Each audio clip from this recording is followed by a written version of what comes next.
Shu yil 1-apreldan boshlab avtomobillarga yonilg'i quyish shoxobchalarida sotuvdagi narxlar o'zgardi. Masalan, 31-mart kuni 1 metr kub metan gaz uchun xaridor 3950 so'm to'lagan bo'lsa, 1-aprelga o'tib bu raqam 4100 so'mni tashkil etmoqda. Albatta, bu ayrim iste'molchilarga yoqmagani tabiiy. Xo'sh, narxlar ko'tarildimi? Biz shu savol bilan O'zbekiston Respublikasi Raqobatni rivojlantirish va iste'molchilar huquqlarini himoya qilish qo'mitasi Namangan viloyati hududiy boshqarmasi mutaxassislariga yuzlandik.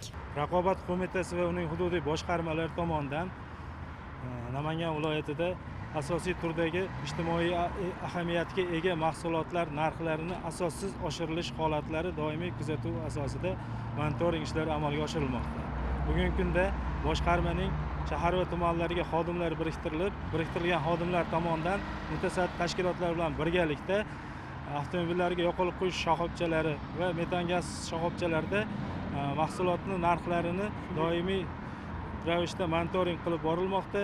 Bugungi kunda metan gaz shoxobchalarida gazning narxi 4100 so'mga chiqishining bu asosiy sababi soliq stavkalarini oshirilishi hisobiga 4100 so'm yetib avtomobillarga to'ldirib berilmoqda.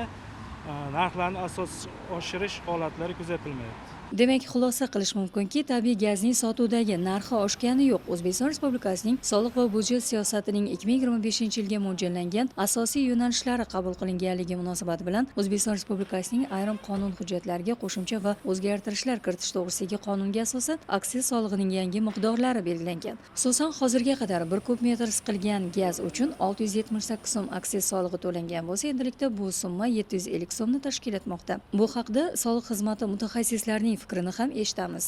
Soliq yukini izchil pasaytirish, soliq solish tizimini soddalashtirish, shuningdek soliq ma'muriyatchiligini takomillashtirish, iqtisodiyot rivojlantirish hamda davlatni investitsion jozibadorligini oshirishning muhim sharti hisoblanadi. 2024-yil 24-dekabrdagi soliq va budjet siyosatining 2025-yilga mo'ljallangan asosiy yo'nalishlari qabul qilinganligi munosabati bilan O'zbekiston Respublikasining ayrim qonun hujjatlariga qo'shimcha va o'zgartirish kiritish to'g'risidagi O'zbekiston Respublikasi qonunida belgilab qo'yilgan.